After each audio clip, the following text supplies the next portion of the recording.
Assalamu alaikum wa rahmatullahi wa barakatuh, mes chers frères et sœurs.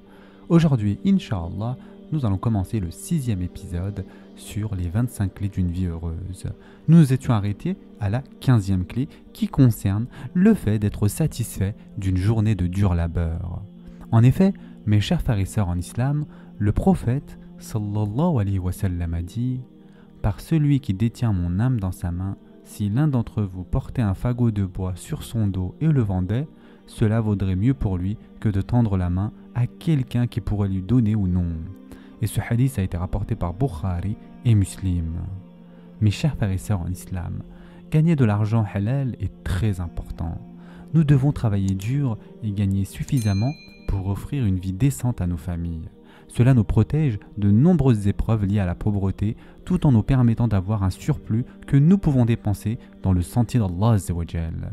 Cependant, attention, l'obsession du profit peut obscurcir notre jugement. Le désir constant d'avoir toujours plus peut nous détourner des bénédictions que nous possédons déjà. Il se peut que nous vivions dans l'aisance, que nous ayons tout ce dont nous avons besoin et que la vie soit belle. Mais nous ne voyons rien de tout cela parce que notre regard est fixé uniquement sur le prochain objectif de profit. Même si les musulmans doivent travailler dur et s'efforcer d'être des soutiens de familles productifs, notre subsistance n'est pas entièrement entre nos mains.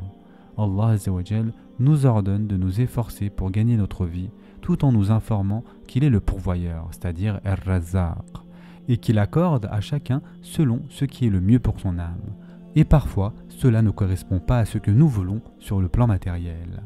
Si une richesse excessive risque de corrompre notre cœur, Allah Azza wa Jal peut nous en préserver en réduisant nos marges de bénéfices. Mes chers frères et sœurs en islam, notre bonheur ne doit pas dépendre de la réussite financière. Le montant exact de notre revenu relève du destin et échappe à notre contrôle. Ce qui est sous notre contrôle, c'est notre capacité à travailler dur et à faire de notre mieux. C'est en cela que nous devons trouver de la fierté et de la satisfaction.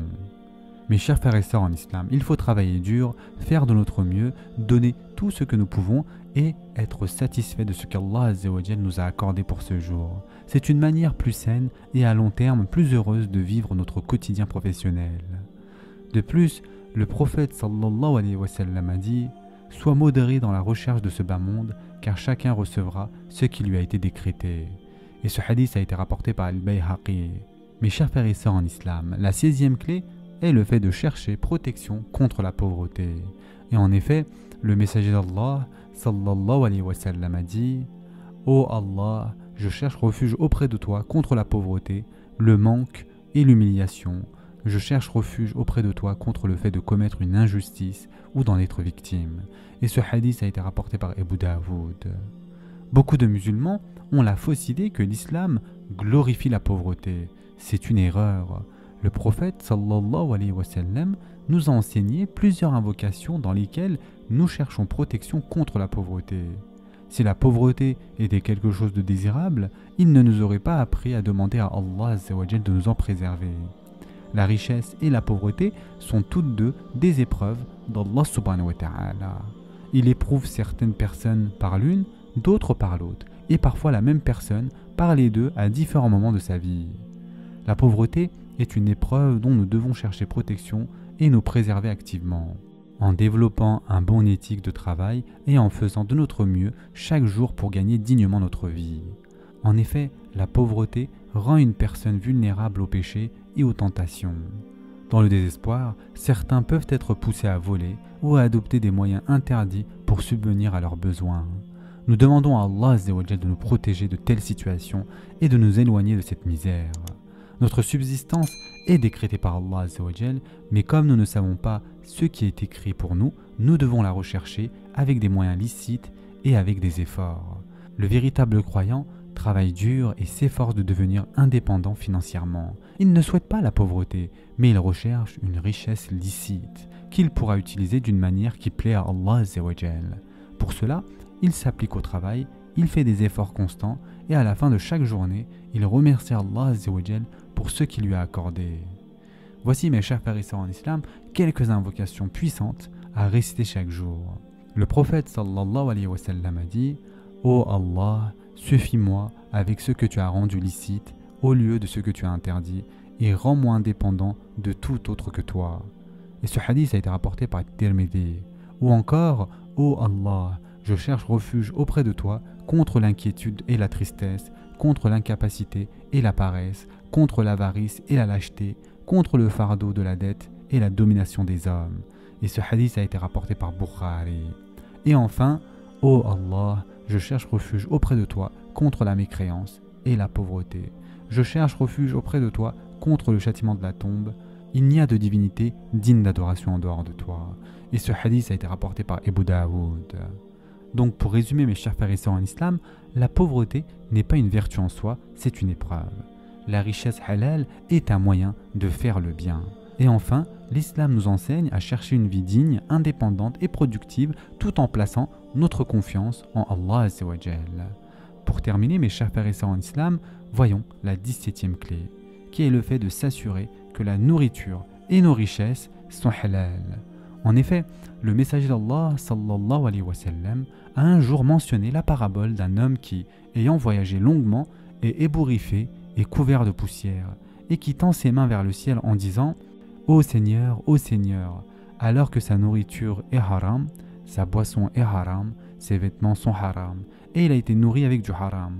Comment sa supplication pourrait-elle alors être exaucée ?» Et ce hadith a été rapporté par Muslim. Une vie bénie, mes chers frères et sœurs en islam, est une vie financée par des moyens halal. Que nous choisissons de vivre simplement ou dans le confort, selon nos moyens, l'essentiel est que cela soit halal. Nos sources de revenus, nos achats et nos biens doivent tous être licites.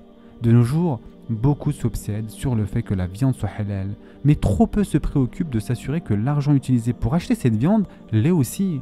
Les musulmans doivent porter une attention particulière à leurs sources de revenus. Un petit revenu halal qui couvre les besoins essentiels et maintient l'unité familiale est plus béni que de grandes sommes d'argent acquises par des moyens illicites. Le revenu haram attire la colère d'Allah Azza wa Jal ainsi que de nombreux maux spirituels. Un musulman ne peut se permettre de négliger cet aspect fondamental de la vie. Le revenu halal n'est pas un luxe, c'est une nécessité. C'est pour cela, mes chers frères et sœurs en islam, qu'il faut choisir une carrière ou un métier qui est clairement licite et éviter toute source de revenus douteuse. Faire de notre mieux pour éviter les transactions basées sur les intérêts en recherchant des alternatives halal. Vivre selon nos moyens et éviter de tomber dans l'endettement et s'assurer d'acheter de la nourriture dans des commerces halal et que les vêtements que nous portons sont également licites. Ces préoccupations doivent toujours être une priorité pour un musulman et ne jamais être négligées. Lorsque nous faisons du halal une priorité, des choses extraordinaires se produisent. Notre état spirituel s'améliore car nous nous rapprochons d'Allah Azza wa Jal même à travers notre travail et nos achats. Cela vient du fait que nous pensons constamment à Allah Azza wa Jal et à ce qui lui est agréable, même dans les aspects les plus ordinaires de la vie. Notre famille a plus de chances de grandir dans la droiture car leur foyer, leur nourriture, leurs vêtements et leurs revenus sont licites et cette bénédiction se reflète souvent sur la piété des enfants. De plus, nos invocations auront plus de chances d'être exaucées car Allah Azza wa Jal n'exauce généralement pas les prières de celui qui tire profit du haram.